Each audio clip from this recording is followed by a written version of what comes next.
Perkenalkan, nama saya Indah Wahyu Saputri Nurudin. Saya berasal dari Prodi D4 Ortotik Prosesik dengan NIM P27227020132. Saya di sini akan mempresentasikan tentang anatomi deformitas bawah. Kita bisa lihat pada slide berikut. Posisi anatomi. Untuk memudahkan kita mempelajari anatomi dan dalam rangka mencapai keseragaman deskripsi, telah dipilih dan ditetapkan suatu posisi anatomi, yaitu tubuh dalam posisi tegak, menghadap ke depan, kepala tegak lurus, dengan lengan di sisi kanan dan kiri, dan kedua tangan berada di samping dengan ibu jari berada di samping atau luar. Bisa kita lihat pada gambar berikut.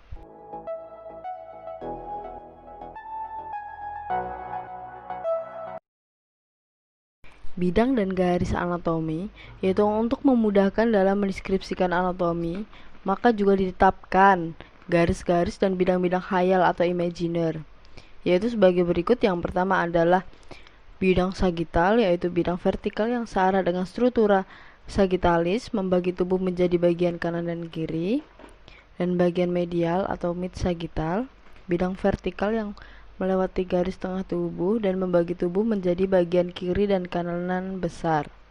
Yang kedua adalah bidang koronal, adalah bidang yang searah dengan struktura koronal, terletak tegak lurus terhadap bidang sagital, membagi tubuh menjadi bagian depan dan belakang.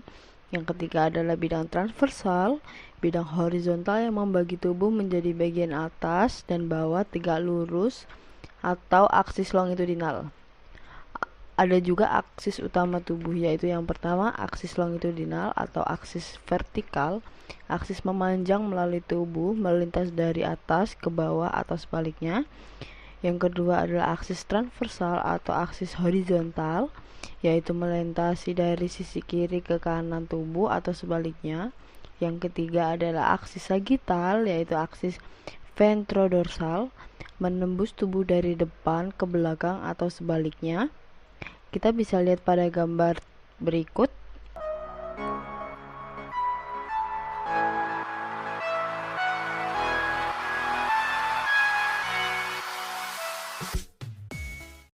Gerakan fleksi dan gerakan ekstensi pada pergelangan kaki.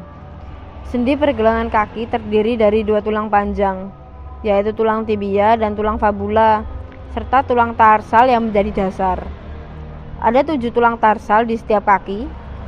Secara total, pergelangan kaki memungkinkan kaki bergerak dalam 6 cara yang berbeda, yaitu dorsofleksi, plantar flexion, inversi, eversi, dan rotasi medial dan lateral. Bisa kita lihat pada gambar berikut, yaitu tulang fabula, tulang tibia, dan tulang tarsal yang sebagai dasar. Oke, kita lanjut. Fleksi dan ekstensi di pergelangan kaki masing-masing disebut sebagai dorsofleksi dan plantar flexion. Kita bisa lihat pada gambar berikut. Dorsi mengacu pada bagian atas kaki, sedangkan plantar mengacu pada bagian bawah kaki. Istilah fleksi digunakan untuk menunjukkan gerakan ke atas atau dorsiflex dan ke bawah, yaitu plantar flex. Dorsiflexion terjadi saat Anda mengangkat bagian depan kaki ke atas atau dengan menggoyangkan tumit Anda dengan bola kaki yang terangkat.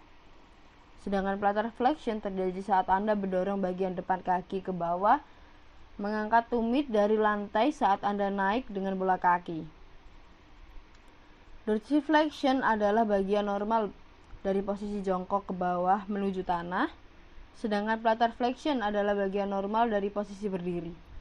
Pada dasarnya, setiap latihan di permukaan tanah memiliki dorsiflex dan plantar flex sebagai elemen gerakan. Kita bisa lihat pada video berikut, yaitu gabungan dari plantar flexion dan dorsiflexion.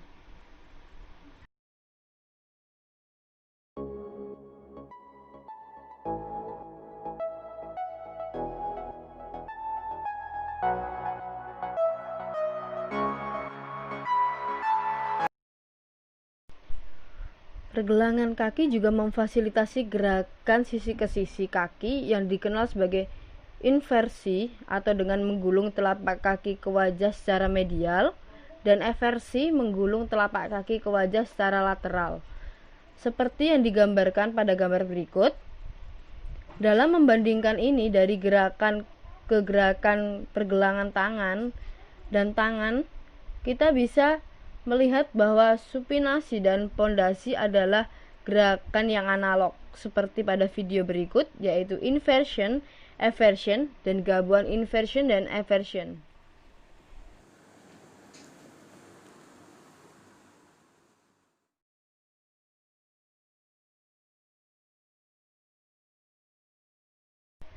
Rotasi di pergelangan kaki memberikan rentang gerakan terbatas yang berpusat pada tumit. Jika Anda duduk, pertahankan tumit Anda di lantai dan angkat sedikit bola kaki dari tanah atau dorsofleksi. Anda dapat memutar kaki secara medial, yaitu rotasi internal, dan lateral, yaitu rotasi eksternal. Seperti yang ditunjukkan pada gambar berikut, ini adalah rentang gerakan kecil karena struktur tulang pergelangan kaki membatasi perjalanan kedua arah. Rotasi kaki terbesar terjadi melalui sendi pinggul. Anda dapat membandingkan perbedaan rentang gerakan dua sendi terpisah ini dengan berdiri dan melakukan rotasi internal dan eksternal. Untuk menunjukkan mobilitas pinggul, kemudian duduk dan mengamati mobilitas pergelangan kaki. Untuk kita bisa melihat rotasi medial dan rotasi lateral, kita bisa lihat pada video berikut, yaitu rotasi medial dan rotasi lateral serta gabungan dari medial dan lateral rotation. Oke?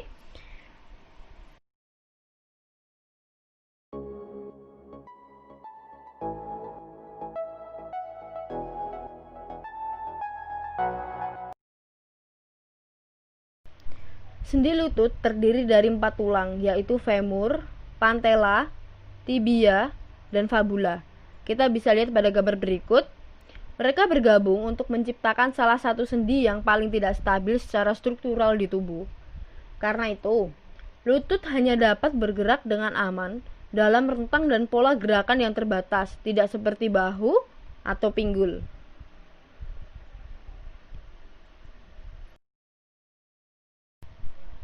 Sementara otot dan jaringan ikat yang menjaga lutut tetap stabil adalah kompleks, gerakan yang dihasilkan lutut cukup sederhana, yaitu fleksi dan ekstensi. Kita bisa lihat gerakan fleksi dan ekstensi pada video berikut, serta ada juga video tentang gabungan dari fleksi dan ekstensi.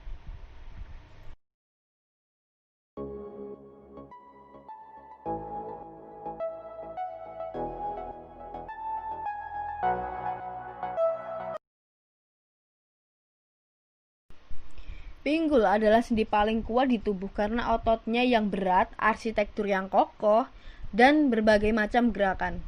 Struktur tulang panggul menciptakan fondasi untuk sendi pinggul. Panggul diorientasikan dalam bayangan cermin ke sisi kiri dan kanan. Kolom vertebral menciptakan pinggul kanan dan pinggul kiri.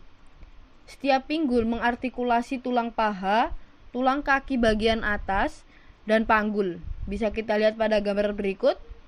Sebagian besar gerakan penting dalam kehidupan manusia, termasuk duduk, berdiri, berjalan, berlari, dan mengangkat, melibatkan kontribusi arsitektur pinggul. Struktur pinggul memungkinkan berbagai macam gerakan ke dan di antara rentang ekstrim gerakan anterior, posterior, medial, dan lateral.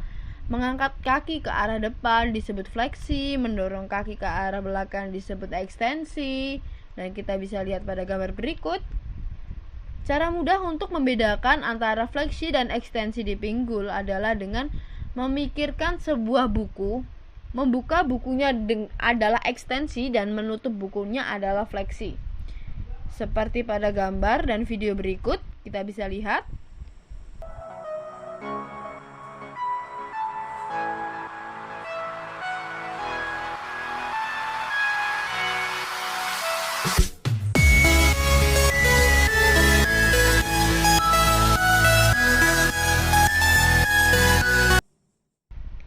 Ayunkan kaki menjauh dari tubuh ke samping disebut penculikan atau menjauh dari tubuh.